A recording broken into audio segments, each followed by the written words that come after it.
kami fraksi PSI sangat setuju jika sekolah bisa masuk. Karena apa? Yang pertama, untuk saat ini ya kita mengusulkan sih sampai Desember atau benar-benar kita kembali ke zona hijau dan dengan persiapan yang matang untuk serangan gelombang kedua yang sudah sedemikian banyak di tempat-tempat yang lain yang sudah melewati pandemi. Jadi kami fraksi PSI meminta dinas dan pemerintah kota Surabaya benar-benar mempertimbangkan sedetil-detilnya, karena anak adalah investasi suatu bangsa. Kita tidak ingin anak-anak meskipun anak SMP, SD maupun TK itu menjadi salah satu korban bagian dari virus ini, karena kita tahu bahwa di beberapa tempat meskipun Ibu Risma bilang saat ini Surabaya sudah masuk zona hijau, tetapi yang ditakutkan adalah gelombang kedua, serangan gelombang kedua dari epidemi. Beberapa negara seperti Korea Selatan, Cina itu kan sangat terpukul juga dengan serangan gelombang kedua dari epidemi ini. Jadi kami fraksi PSI menginginkan bahwa benar-benar harus dipertimbangkan. Kalau memang dalam waktu dekat ini kami tidak setuju, minimal bulan Desember lah. Jika memang benar-benar sudah aman, jadi anak bisa sekolah kembali, dan itu sangat kita harapkan tidak masuk. Jika tidak masuk, kan pasti akan daring. Akan timbul pertanyaan, bagaimana dengan kuota? Kalau secara kami fraksi PSI menyikapi kebijakan pemerintah kota Surabaya dalam mengumpulkan beberapa anak di titik balai RW itu sangat bagus. Tetapi kami fraksi PSI mengumpulkan kepada pemerintah kota Surabaya agar pemerintah kota Surabaya mempertimbangkan kembali, karena jika mengumpul di tempat balai RW, siapakah yang akan bertanggung jawab jika akan muncul klaster baru? Kami mengusulkan secara teknokrat kepada pemerintah kota Surabaya, jika pemerintah kota Surabaya bisa bekerja sama dengan provider yang mengembangkan internet gratis, dalam artian seperti yang kita ketahui di beberapa tempat ada layanan internet gratis, kita tinggal memasang mikrotik. Di mikrotik tersebut fungsinya alatnya nanti kita bisa bagi bandwidth-nya, kalau bisa itu terjadi berapa meter, kalau bisa per RT 1.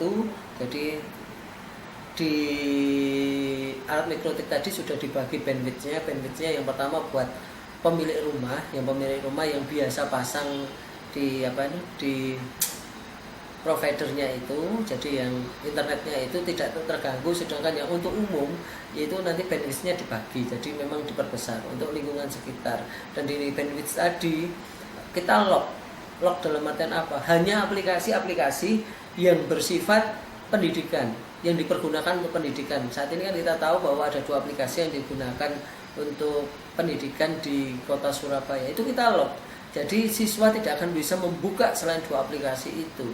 Jadi ketika aplikasi itu sudah ke-lock, maka semua itu terlayani, baik golongan 2 maupun golongan 3. Jadi saya minta pemerintah kota Surabaya bisa bekerja sama dengan provider tersebut. Dan usulan tambahan kami, pemerintah kota Surabaya dengan SDM yang begitu melimpah di kota Surabaya bisa membuat aplikasi khusus. Aplikasi itu di mana yang bisa memuat jadi satu antara tugas anak, ujian anak, dan semuanya itu menjadi satu aplikasi. Jadi siswa, guru itu diuntungkan. Contohnya ketika kita membuat satu aplikasi di mana kurikulum sudah dibuat oleh Dinas Pendidikan Kota Surabaya, tinggal memaparkan, guru tinggal ambil dan istilahnya menerapkan tatap muka. Laporan guru pun mudah karena di situ ada historinya. Jadi guru ini sudah mengajar berapa murid di situ, murid pun sama.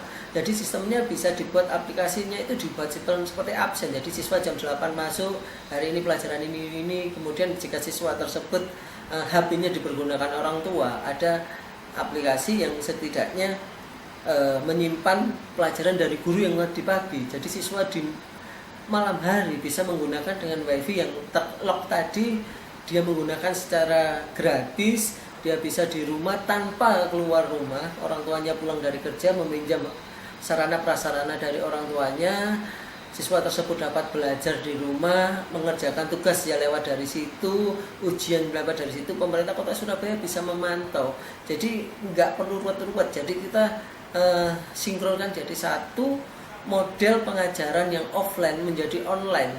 Jadi selama ini guru-guru, saya dengar beberapa guru pengajar itu kesulitan karena ketika mereka mengajar harus membuat laporan A, B, C, D, harus screenshot, dimasukkan ke aplikasi itu.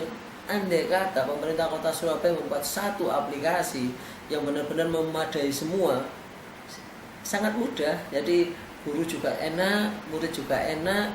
Dan yang ketiga, ketika internet gratis ini yang hanya bisa dibuka dengan aplikasi tertentu dapat berjalan, saya kira sekolah swasta juga diuntungkan. Karena apa? Guru cukup mengajar lewat dari rumah dengan berpakaian formal seperti guru. Sekolah swasta tidak mengeluarkan uang untuk biaya kuota. Akhirnya sekolah swasta pasti akan memberikan diskon kepada muridnya. Di sini benar-benar semua untung. Di sini benar-benar semua merasakan terbantukan oleh subsidi pemerintah yang memberikan internet gratis. Jadi kembali lagi, ketika ini sudah berjalan skema ini, saya rasa murid-murid nggak perlulah waktu dekat ini masuk. Usulan ini apa sudah disampaikan ke dinas? Dinas terkait saat ini belum. Jadi dalam artian kita belum mengadakan rapat dengan dinas pendidikan. Jadi saya ketika dinas pendidikan pasti akan saya memaparkan ini, karena melihat kemarin beberapa sekolah SMP negeri di Surabaya sudah melakukan latihan-latihan protokol. Dalam hati saya ini sudah dakdikduk, karena saya juga mewakili wali murid di kota Surabaya, di mana anaknya harus dilepas untuk sekolah jadi satu. Dan saya rasa sangat mengkhawatirkan juga. Saya sebagai wali murid dari salah satu seorang siswa melepas anak saya di luar, dalam artian istilahnya bersatu dengan teman-temannya yang kita tidak tahu istilahnya latar belakangnya. Kalau dibilang wah nanti bisa tertib dengan protokol seperti ini, kita mengajukan pada saat ini di kota Surabaya beberapa orang masih belum mengindahkan betul-betul protokol kesehatan, apalagi di sekolah itu.